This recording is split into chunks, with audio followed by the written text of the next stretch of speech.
Ya no trabajo en turnos nocturnos, pero durante años trabajé los fines de semana en el turno de noche en un centro de atención residencial para personas con demencia. Durante esos turnos, yo era la única persona a cargo de un área con 15 residentes. A veces podía ser una experiencia espeluznante. Eran alrededor de las 3 a.m. cuando, tras hacer una ronda intencional para verificar que todos los residentes estuvieran seguros y bien, escuché sonar el timbre de la puerta. Sentí un escalofrío recorrerme el cuerpo porque este era un lugar seguro y además era de madrugada. Me acerqué a la ventana para mirar, pero no había nadie ahí. Me convencí a mí misma de que era una alucinación causada por el cansancio acumulado de tantas noches sin dormir bien. 10 minutos después, el timbre sonó de nuevo. Esta vez fui a mirar de nuevo por la ventana y aunque no vi a nadie, noté que un coche extraño estaba estacionado al otro lado de la calle. Decidí tomarle una foto por si acaso y volví a mi estación, donde estaba jugando a las cartas con una residente encantadora pero con demencia avanzada. Cuando me senté, ella me miró y dijo: «¿Qué quería el caballero, querida?». Un escalofrío me recorrió la columna vertebral, pero lo ignoré porque las alucinaciones son comunes en personas con demencia. Sin embargo, menos de 5 minutos después, el timbre volvió a sonar. Esta vez ya estaba asustada. Mientras iba hacia la ventana, pasé junto a otro residente que estaba despierto y paseando por el pasillo, pintando con un pincel limpio para mantenerse ocupado. Sin mirarme directamente, me dijo: «No abras la puerta sola, podría hacerte daño». Sentí un nudo en el estómago, pero seguí caminando hasta la ventana. Miré afuera y vi el mismo coche que antes. Mientras observaba a los alrededores, noté una sombra moverse frente a la puerta. Una persona apareció desde la esquina del edificio y miró directamente por la ventana junto a mí. Hicimos contacto visual y en ese momento sentí que el corazón se me salía del pecho. Era como un susto repentino en una película de terror. Grité y el extraño salió corriendo. Mis residentes comenzaron a alterarse. Llamé a la policía, que llegó poco después. Fue un caos total, con los 15 residentes despiertos por el alboroto y 2 oficiales dentro del edificio. Finalmente, con la ayuda de los policías, logré que todos se calmaran, aunque tomó bastante tiempo. Más tarde, los policías me informaron que una mujer que vivía cerca había sido atacada en su casa esa misma noche. Alguien había irrumpido en su hogar, la había atacado en su cama y había saqueado su casa buscando drogas. No puedo evitar preguntarme si era la misma persona que intentó entrar en nuestro centro, quizás buscando los medicamentos almacenados allí. Estoy agradecida de que nuestro centro fuera tan seguro y de que el culpable decidiera irse a otro lugar. Aquí viene el giro que nunca podré explicar. Una vez que todo se calmó, fui a revisar el sistema de cámaras de seguridad, esperando ver a la persona merodeando cerca del edificio. Lo extraño es que, aunque claramente vi a alguien y los residentes mencionaron a un hombre, las cámaras no registraron a nadie cerca del edificio en toda la noche. Solo mostraban el coche estacionado. Esa experiencia me convenció de que algo más estaba ocurriendo. ¿Fue un aviso de algún tipo de presencia protectora o simplemente mi mente jugándome una mala pasada? Nunca lo sabré. Dejé ese trabajo poco después porque se negaron a contratar a una segunda persona para los turnos nocturnos, a pesar de que las normas de buenas prácticas lo requerían. Solía trabajar en turnos nocturnos en una gran planta de fabricación. El turno de noche consistía en un equipo muy pequeño, 5 trabajadores de seguridad y 5 de nosotros en administración y empaque. Como parte del personal administrativo, me sentaba con los de seguridad mientras ellos alternaban entre patrullar y monitorear las cámaras. Por lo general, las noches eran silenciosas y aburridas. Una noche, cerca de Halloween, estaba a mitad de mi turno, en mi hora de almuerzo. Hacía frío, así que fui a mi auto para buscar una chaqueta más gruesa y fumarme un cigarrillo. Estaba justo afuera de la puerta trasera, donde una cerca está muy cerca del edificio, tal vez a unos 10 metros. La única luz era activada por movimiento, así que tenía que hacer grandes movimientos con los brazos para mantenerla encendida. Había césped y sombras hasta la cerca, y la luz realmente no llegaba tan lejos. Estaba viendo videos en mi teléfono cuando la luz se apagó por falta de movimiento. Me quedé sentado un rato en la oscuridad, sorbiendo mi café y terminando mi cigarro. Cuando terminé, levanté la mano para activar la luz y buscar el cenicero, pero en cuanto la luz parpadeó al encenderse, escuché un ruido en la cerca frente a mí. De vez en cuando aparecen animales por ahí que se asustan fácilmente, así que no le di demasiada importancia al principio. Pero cuando me levanté, escuché que la cerca seguía sacudiéndose ligeramente. Miré hacia allí, pero no vi mucho. La luz apenas iluminaba un pequeño círculo en el suelo. Mi primer instinto fue decir «hola» en tono de pregunta. En cuanto hablé, el sonido se detuvo por un momento. Entrecerré los ojos tratando de ver mejor en la oscuridad, pero era difícil con la luz encendida. Sin embargo, cuando la luz se apagó de nuevo, la luz de la luna iluminó un poco más el área. Fue entonces cuando la cerca volvió a moverse. Mis ojos se ajustaron mejor y vi movimiento. Parecía una persona del otro lado de la cerca, jugando con los eslabones. Pensé que debía ser un adolescente tratando de asustarnos. Tal vez iba a intentar colarse para explorar, algo que algunos chicos habían hecho antes sin saber que el edificio nunca cerraba. Pero esto no era común, y esta vez era una sola persona. Me preocupé, así que usé mi walkie-talkie para informar a la seguridad. «Tenemos un visitante afuera, en la cerca al norte del edificio», les dije. Sabía que el área estaba cubierta por las cámaras y que podrían verificarlo. Mi walkie emitió un pitido y el guardia de seguridad me respondió «No vemos movimiento en la cerca. ¿Está en la línea de árboles?» Le respondí «No, está justo frente a mí manipulando la cerca». Antes de que pudiera responderme, todo sucedió muy rápido. Desde la cerca escuché un ruido más fuerte, como si alguien la golpeara con fuerza. De repente, vi una figura corriendo directamente hacia mí. Derramé mi café mientras corría de regreso al edificio. Me metí y cerré la puerta de golpe, sosteniendo la perilla con fuerza para mantener el pestillo en su lugar. Sentí el pomo de la puerta girando bruscamente contra mi mano, como si alguien intentara entrar. Podía escuchar algo moviéndose al otro lado de la puerta. Para cuando los guardias de seguridad llegaron, el pomo ya no se movía y todo estaba en silencio. Cuando les expliqué lo que pasó, no me tomaron en serio hasta que revisamos las cámaras, pero lo que vimos en las grabaciones me dejó perplejo. En el video, yo era el único que estaba afuera. No había nadie más. Pensé que todo había sido una broma pesada, pero nadie parecía estar fingiendo. Entonces vimos algo extraño en el video. Antes de que corriera hacia la puerta, la cerca hizo un ligero movimiento, como si alguien la hubiera empujado. Y luego, cuando ya estaba dentro, el video mostró el pomo de la puerta moviéndose, incluso cuando yo ya no lo estaba tocando. Nadie quiso admitir que algo extraño había pasado. Todos ofrecieron explicaciones lógicas. Es un truco de la luz de la luna. Tu imaginación te jugó una mala pasada, o demasiado café. Yo no quise discutir, ya pensaban que estaba actuando raro. Terminé mi turno, pero nadie volvió a usar esa puerta trasera esa noche y permaneció cerrada con llave. Al final del turno, el guardia más veterano se acercó a mí y antes de irse me dijo: «Nunca me ha gustado esa área del norte. Siempre siento como si alguien me estuviera mirando». Fue lo más largo que me había dicho en todos los años que llevaba trabajando allí. Sentí que su comentario tenía un peso especial por eso. El giro extraño. Unos meses después, cuando ya había dejado de trabajar allí, me enteré de algo que me puso la piel de gallina. Al parecer, la planta de fabricación había sido construida sobre el terreno de un viejo hospital psiquiátrico que fue demolido décadas atrás. Había rumores entre los empleados de que algunos pacientes que murieron allí nunca se fueron realmente. Desde entonces, no he tenido ninguna experiencia que me haga pensar que mi imaginación me traicionó esa noche. Y sigo creyendo que lo que pasó fue real.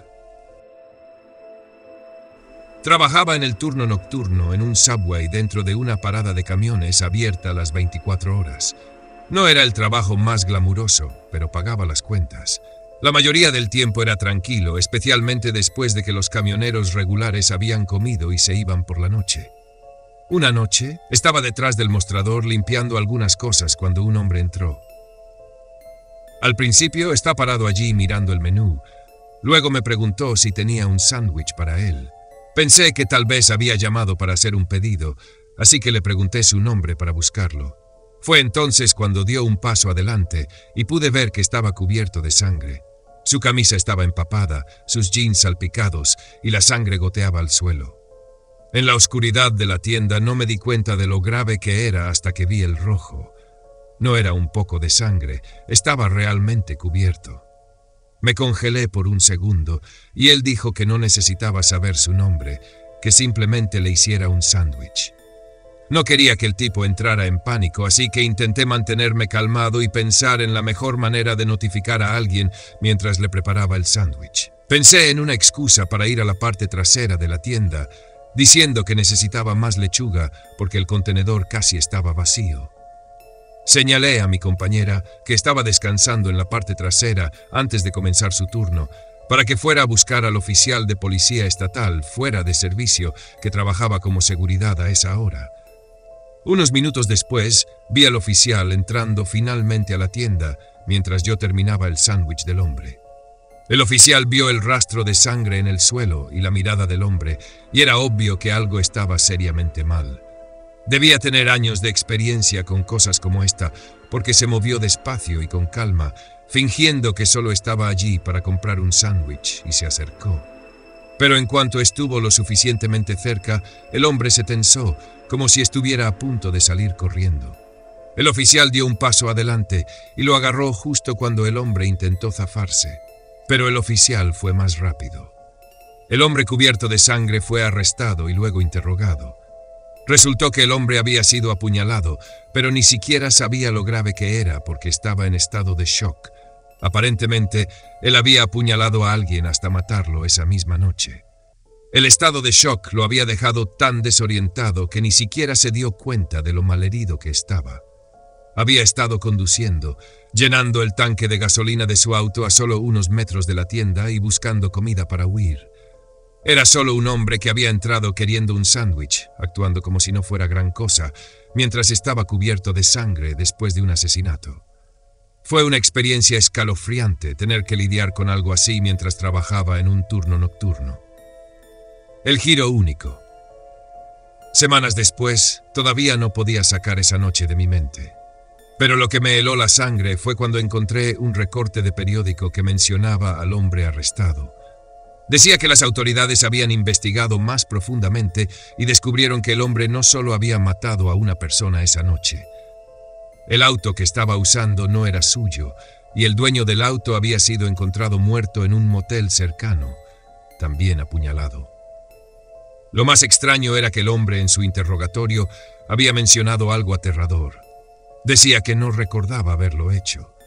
Decía que una voz en su cabeza le había dicho que lo hiciera y que todo lo que recordaba era manejar, comer y entrar al subway, porque ella le había dicho que necesitaba comida para continuar. Desde entonces no he podido evitar pensar en quién o qué era ella y si algún día volverá a encontrar a alguien más.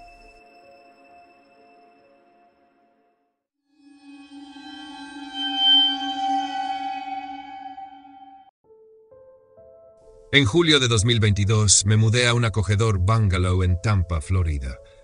Era exactamente el tipo de casa que siempre había imaginado para mí. Hermosa, con contraventanas blancas, un pequeño jardín y el espacio justo para sentirme en casa. Como maestra, buscaba un lugar donde pudiera relajarme después de largas jornadas en el aula y esta casa parecía perfecta. Todo en ella, desde la calle bordeada de árboles hasta el porche invitador, me daba la sensación de estar comenzando un nuevo capítulo en mi vida. Las primeras semanas fueron maravillosas. Pasaba las tardes organizando muebles, colgando fotos y disfrutando té helado en el porche, mientras el atardecer pintaba el cielo con tonos cálidos. Siempre había soñado con tener un lugar como este, un espacio que fuera completamente mío. Sin embargo, justo cuando empezaba a sentirme cómoda, algo extraño sucedió. Una noche, mientras corregía exámenes en el sofá, la luz de la sala parpadeó. No fue constante, solo un leve destello, y luego volvió a la normalidad. Al principio apenas lo noté, pensando que era un foco viejo o un pequeño problema eléctrico. Después de todo, la casa había sido construida en los años 50, así que un poco de excentricidad era de esperarse. Pero los parpadeos no cesaron. En los días siguientes se hicieron más frecuentes. Reemplacé el foco de la sala, asumiendo que eso resolvería el problema, pero no fue así. Luego, las luces comenzaron a parpadear en el pasillo y después en la cocina. Parecía moverse de una habitación a otra, casi como si siguiera un patrón. Al principio intenté tomármelo con humor, bromeando conmigo misma que tal vez la casa tenía personalidad. Pero por las noches, cuando el silencio llenaba las habitaciones y los parpadeos comenzaban, era más difícil ignorarlo. No se sentía como algo aleatorio, sino intencionado. Las luces se atenuaban y volvían a brillar en un orden específico: pasillo, cocina, sala. Siempre igual, siempre de noche. Una noche, mientras me preparaba para ir a dormir, las luces parpadearon justo cuando pasé junto a la puerta del ático en el pasillo. Mis ojos se dirigieron hacia arriba, y por un instante creí ver una sombra moverse bajo la escotilla del ático. Me quedé paralizada, mirando el techo, pero todo estaba en calma. Sacudí la cabeza, diciéndome que era solo mi imaginación. Para la segunda semana ya había tenido suficiente. Llamé a un electricista para que revisara el sistema eléctrico. El hombre que vino era amable y profesional. Pasó casi 2 horas inspeccionando cada circuito, toma de corriente y la caja de interruptores. Incluso subió al ático para asegurarse de que no hubiera cables dañados o roedores causando problemas. Cuando bajó, su rostro mostraba desconcierto. «Todo está en perfectas condiciones», dijo, secándose el sudor de la frente. «No hay cables sueltos ni conexiones defectuosas. Honestamente, tu sistema está en muy buen estado. No sé qué podría estar causando los parpadeos». Asentí, forzando una sonrisa. «Gracias por revisar». Sus palabras no me tranquilizaron. Si el cableado estaba bien, ¿qué estaba causando que las luces se comportaran de esa manera? Esa noche las luces volvieron a parpadear, siguiendo su extraño y deliberado patrón. Esta vez me senté en el sofá, observando cómo cada habitación se atenuaba en secuencia. Intentaba convencerme de que no era nada, pero sentía como si la casa intentara decirme algo. Con el paso de los días, los parpadeos se volvieron más frecuentes y el patrón cambió. En lugar de moverse de una habitación a otra, las luces parecían guiar mi atención hacia áreas específicas: el armario del pasillo, la esquina de la sala, la puerta del ático. Era como si la casa me estuviera indicando que mirara más de cerca. Una tarde, mientras limpiaba la cocina, la luz sobre mí parpadeó 3 veces en rápida sucesión. Miré hacia el pasillo, donde la puerta del ático parecía acecharme. Sentí un nudo en el estómago. No había tocado esa puerta desde que me mudé. La idea de subir a un ático oscuro y polvoriento me llenaba de pavor, pero el parpadeo parecía insistente. Finalmente, una noche ya no pude ignorarlo más. Estaba leyendo en la cama cuando la luz del dormitorio comenzó a parpadear. Esta vez no se detuvo. El parpadeo se hizo más rápido, más errático, hasta que el foco se apagó por completo, dejándome en total oscuridad. Tomé mi teléfono, cuya pantalla emitía un débil resplandor, y decidí que era hora de enfrentar lo que fuera que estaba sucediendo. El acceso al ático estaba en el techo del pasillo, con una escalera desplegable. Había evitado esa puerta desde que me mudé, pero ahora sentía que no tenía opción. Agarré una linterna del cajón de la cocina y desplegué la escalera, cuyos goznes crujieron ruidosamente en la casa silenciosa. Subí con las manos temblorosas y alumbré con la linterna. El ático estaba lleno de telarañas, aislamiento y cajas olvidadas. Entonces lo vi, un foco desnudo colgando del centro del ático. Parpadeaba débilmente, proyectando sombras erráticas que bailaban en las paredes. Alcancé el foco con dedos temblorosos, pero antes de tocarlo, este parpadeó violentamente y se apagó, sumiendo el ático en una oscuridad total. El silencio que siguió fue ensordecedor. Entonces escuché un sonido suave, como tela rozando contra madera, proveniente de una esquina del ático. Giré la linterna hacia esa dirección, pero solo reveló más sombras. «Hola», susurré. No hubo respuesta. El pánico me invadió, pero logré retroceder hacia la escalera, sujetando la linterna con todas mis fuerzas. No esperé para averiguar qué estaba causando el ruido. Bajé lo más rápido que pude, casi tropezando en mi prisa, y cerré la puerta del ático de golpe, asegurándola aunque sabía que no serviría de mucho. Esa noche me quedé en el sofá con todas las luces encendidas, sobresaltándome con cada pequeño ruido que hacía la casa. Por la mañana, tomé una decisión. No pasaría otra noche allí. Llamé a un par de amigos para que me ayudaran a empacar lo esencial. Cuando llegaron, intenté explicar lo que había pasado, pero incluso para mí las palabras sonaban absurdas. Salí de la casa esa misma tarde, devolviendo las llaves al casero sin mirar atrás. Hasta el día de hoy, no sé qué causó los parpadeos de las luces, ni qué esperaba por mí en el ático. Me he dicho a mí misma que fue solo un problema eléctrico, pero en el fondo no estoy convencida. Lo que sea que fuera, no quería que estuviera allí, y yo estoy más que feliz de haberme ido. Cada vez que paso frente a una casa antigua o veo una luz parpadeando, me acuerdo de esa noche. El día que compré el dúplex en Syracuse, Nueva York, en septiembre de 2022, pensé que había hecho la inversión perfecta. Como técnico de TI de 40 años, había pasado años ahorrando para comprar una propiedad donde pudiera vivir cómodamente mientras alquilaba la segunda unidad para cubrir los gastos. El dúplex cumplía con todos los requisitos. Un vecindario tranquilo, un precio razonable y justo el encanto suficiente para hacerlo sentir como un hogar.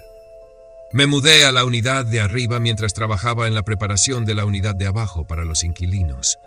Necesitaba un poco de trabajo, pintura, pisos nuevos y algunos arreglos de plomería, pero nada que no pudiera manejar. Mis días se dividían entre mi trabajo de TI y las reparaciones en la unidad de abajo. Al principio todo parecía estar bien. La casa se mantenía bastante tranquila durante el día y pensé que cualquier sonido extraño era parte del encanto de una casa vieja. Pero al final de la primera semana comencé a notar cosas que no cuadraban. Todo comenzó con sonidos sutiles por la noche. Mientras estaba en la unidad de arriba viendo televisión o leyendo, escuchaba ruidos provenientes de la unidad de abajo. Un leve golpe aquí, un crujido allá. Al principio pensé que era solo una casa vieja haciendo cosas de casa vieja, o quizás algún animalito que se había metido. Pero los ruidos comenzaron a suceder con más frecuencia y cada vez eran más extraños. Una noche, mientras estaba en la cama revisando mi teléfono, escuché lo que sonaban como pasos en el pasillo de la unidad de abajo. No eran ruidos fuertes, pero continuaban uno tras otro, moviéndose de un extremo al otro. Me congelé, escuchando atentamente. Mi primer pensamiento fue que alguien había entrado. Agarré una linterna y bajé las escaleras con cuidado, mi mano temblando mientras sostenía la manija de la puerta. La unidad de abajo estaba vacía. Las puertas estaban cerradas con llave y las ventanas también. Nada parecía fuera de lugar. Revisé todo, incluso el acceso al espacio de arrastre en el cuarto de servicio, que no había abierto desde que me mudé. Estaba completamente sellado. Convencido de que estaba imaginando cosas, volví a subir. Durante la semana siguiente los ruidos continuaron. Durante el día la unidad de abajo estaba en silencio, pero por la noche parecía cobrar vida. Pasos, golpes suaves y de vez en cuando un sonido tenue de algo arrastrándose por el suelo. Cada vez que revisaba no encontraba nada. Eso empezó a afectarme.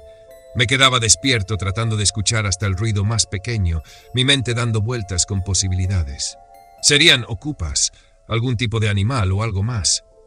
Una noche, decidido a averiguarlo, decidí quedarme despierto hasta tarde para ver si podía descubrir qué o quién estaba detrás de todo. Apagué las luces y me senté junto a la ventana que daba a la puerta principal del dúplex. Pasaron horas y no ocurrió nada, pero justo cuando estaba a punto de rendirme, lo escuché nuevamente. El sonido inconfundible de una silla raspando contra el suelo. Corrí hacia la unidad de abajo y abrí la puerta de golpe. Todo estaba oscuro y en calma. Revisé cada habitación, mi pulso acelerado mientras me acercaba al cuarto de servicio. El panel de acceso al espacio de arrastre estaba ligeramente abierto. Sentí un nudo en el estómago mientras me inclinaba para inspeccionarlo. Parecía que lo habían abierto recientemente. Había polvo y escombros en el suelo alrededor y manchas en los bordes que sugerían que lo habían usado repetidamente. A la mañana siguiente, llamé a un amigo que trabajaba en construcción para que me ayudara a inspeccionar el espacio de arrastre. Juntos quitamos el panel de acceso y alumbramos con nuestras linternas. El espacio era más grande de lo que esperaba, extendiéndose bajo toda la casa y conectando ambas unidades. Olía a humedad y tierra, y el techo bajo nos obligaba a arrastrarnos sobre las manos y las rodillas. Mientras avanzábamos, la luz de la linterna iluminó algo que me dejó sin aliento. Una cama improvisada. Había mantas, una almohada e incluso algunos objetos personales. Una botella de agua, un libro viejo de bolsillo y una bolsa de papas fritas a medio comer. Alguien había estado viviendo allí. El espacio de arrastre también conducía a un pequeño acceso en el armario de la unidad de abajo. El panel de acceso había sido cuidadosamente cortado y estaba escondido detrás de una fila de abrigos que dejó el dueño anterior. Era el escondite perfecto. completamente invisible, a menos que supieras dónde buscar. Estaba horrorizado.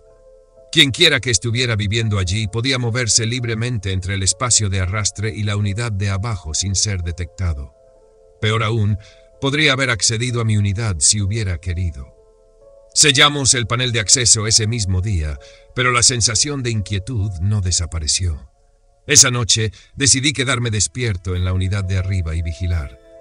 Cerré con llave cada puerta y ventana y armé una barricada improvisada en la parte superior de las escaleras. Cerca de la medianoche, los ruidos comenzaron nuevamente. Esta vez eran más fuertes, pasos seguidos por el sonido de una puerta chirriando al abrirse.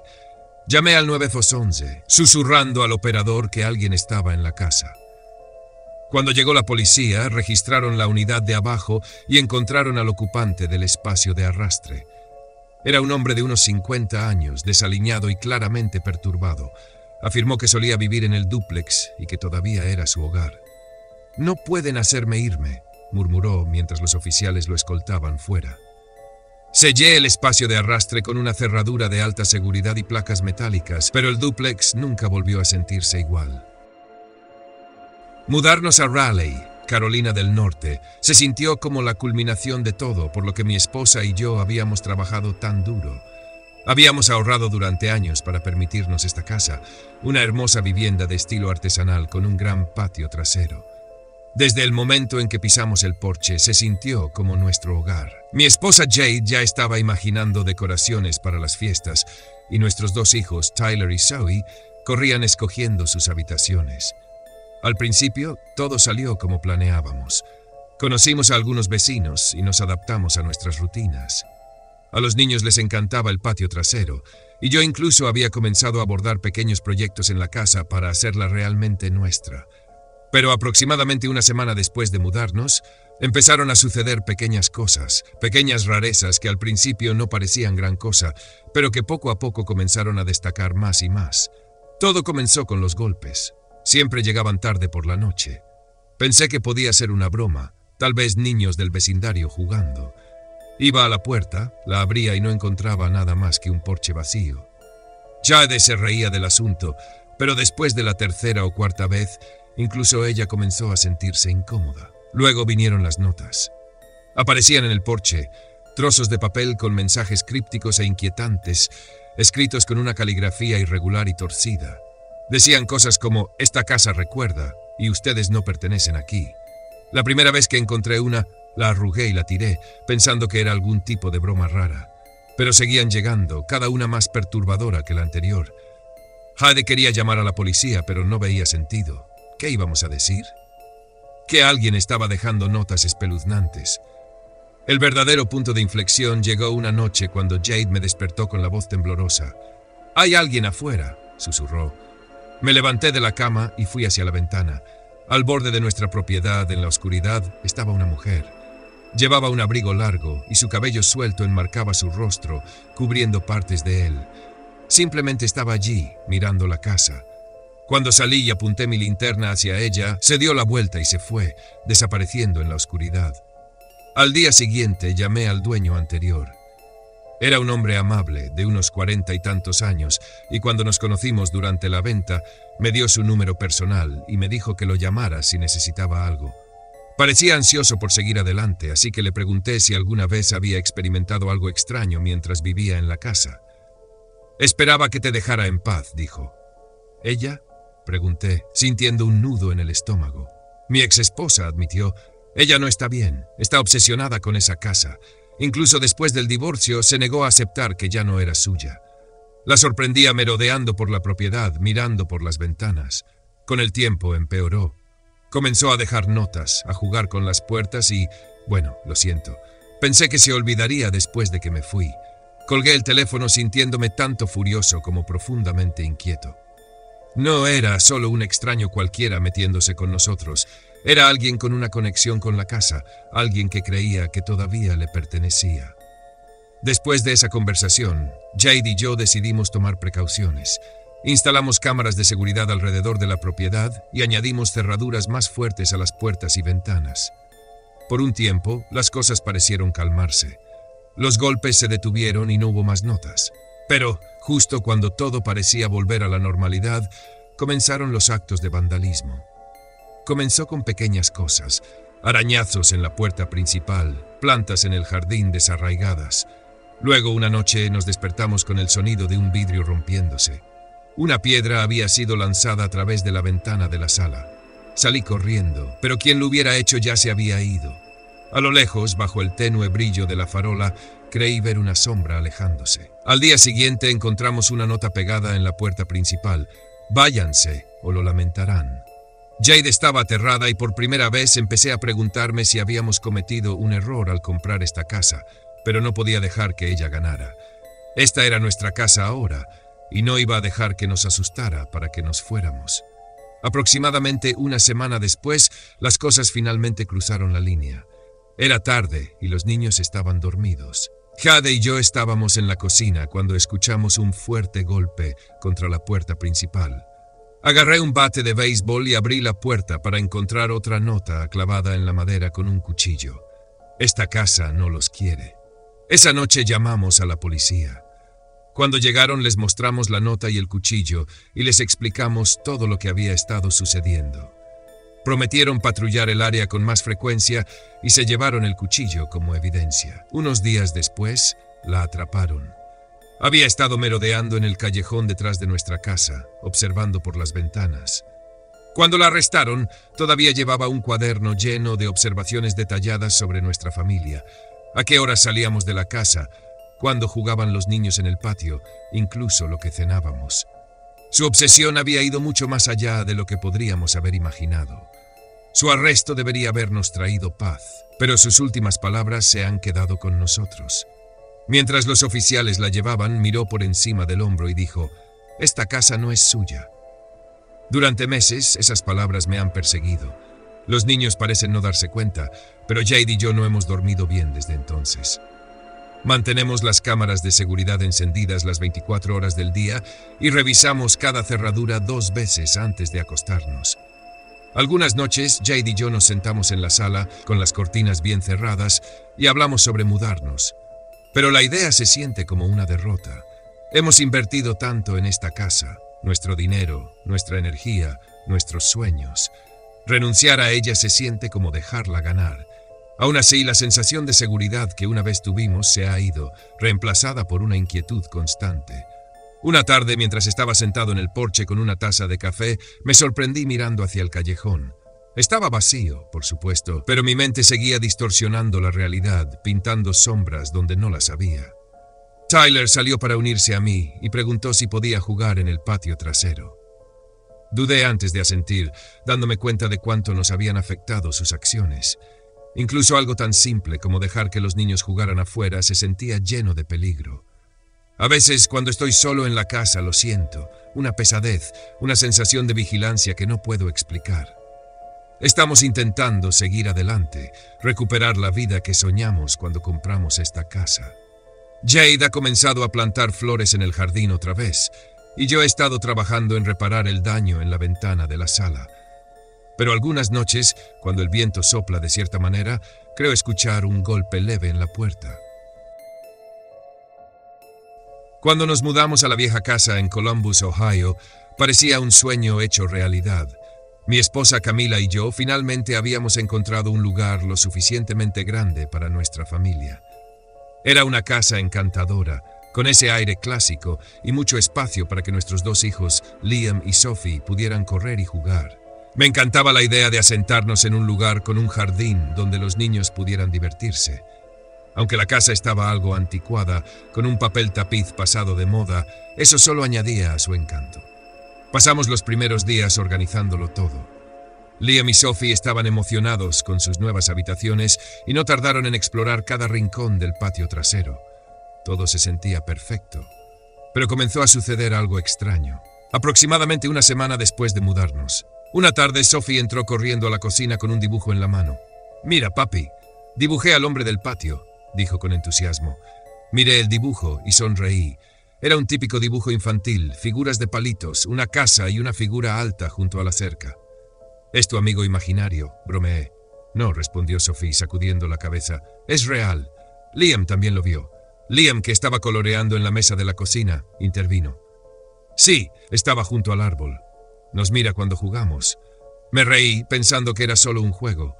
Los niños tienen una imaginación salvaje, pero en los días siguientes siguieron dibujándolo. Cada dibujo mostraba la misma figura, un hombre alto con sombrero, siempre de pie en el mismo lugar del patio trasero. Era extraño, pero no le di mucha importancia. Un sábado lluvioso decidí enfrentar el desorden del ático, un espacio que habíamos estado evitando. Con una linterna y una escoba, subí la vieja escalera que crujía con cada paso. Mientras movía un viejo baúl, noté algo escondido detrás de él, una pila de papeles amarillentos atados con una banda de goma quebradiza. Curioso, los recogí y comencé a hojearlos. Eran dibujos de niños, y todos mostraban la misma figura. Un hombre alto con sombrero, de pie en el patio trasero. Sentí un nudo en el estómago. Los dibujos parecían antiguos, como si hubieran estado allí durante décadas. El papel estaba frágil, los bordes desgastados. Pero lo más inquietante era que los dibujos eran idénticos a los de Liam y Sophie. No era parecido, era idéntico. Bajé los dibujos y se los mostré a Camila. «Mira esto», dije extendiéndolos sobre la mesa del comedor. «Los encontré en el ático. Son iguales a los de Liam y Sophie». Camila frunció el ceño mientras los examinaba. Esto es extraño», dijo. «Tal vez sea una coincidencia». Pero no lo sentía como una coincidencia. Había demasiadas similitudes. La figura, el patio trasero, incluso el estilo de los dibujos. Todo era demasiado para ignorarlo. Al día siguiente decidí llamar al agente inmobiliario para preguntar sobre los dueños anteriores. Me dio el contacto del hombre que había vendido la casa, un tal Robert. Cuando lo llamé fue amable al principio, pero su tono cambió cuando mencioné los dibujos. «Esos dibujos», dije. «¿Sus hijos alguna vez dibujaron algo así?» «¿Un hombre en el patio trasero?» Hubo una pausa larga. «Esos dibujos eran míos», dijo Robert. «Los hice cuando era niño». El corazón se me hundió. «¿Qué quiere decir? ¿Por qué los dibujó?» «Empecé a verlo poco después de que nos mudamos», explicó Robert. «Al principio, solo durante el día. Lo veía junto a la cerca, mirándonos. Mis padres pensaron que lo estaba inventando, pero luego comenzaron las pesadillas. Estaba dentro de la casa, de pie, al pie de mi cama». «¿Tus padres averiguaron quién era?», pregunté con las piernas temblándome. «Mi papá investigó un poco», respondió Robert. «Descubrió que el hombre que construyó la casa murió unos días después de terminarla. Estaba trabajando en el patio trasero cuando le dio un infarto. Pero no sé. Mi papá creía que nunca se fue. Esa noche no podía dejar de pensar en lo que Robert había dicho. Mientras los niños dormían y Camila leía en la cama, yo no lograba relajarme. Cada vez que miraba por la ventana esperaba ver a alguien en el patio. Alrededor de la medianoche escuché un suave golpeteo. Venía de la ventana de la sala. Mi pulso se aceleró mientras me acercaba para investigar. Aparté la cortina, pero no había nada allí, solo el patio trasero, oscuro y vacío. A la mañana siguiente, Liam vino a la mesa del desayuno con otro dibujo. Este era diferente. El hombre ya no estaba en el patio, ahora estaba dentro de la casa. «Liam, ¿por qué dibujaste al hombre en la sala?», pregunté, tratando de mantener mi voz firme. «Porque allí estaba anoche», respondió Liam con naturalidad. Estaba mirando las fotos de la pared. Camila y yo nos miramos, el miedo evidente en nuestros ojos.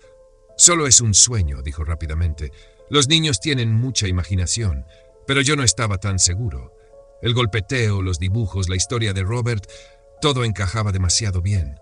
Finalmente decidimos mudarnos. Dejamos la casa y sus misterios atrás. Aunque a veces cuando paso junto a una casa vieja o escucho el suave golpeteo en una ventana, me pregunto, ¿fue todo producto de la imaginación de los niños o realmente había algo en esa casa? Algo que nos observaba, esperando ser notado.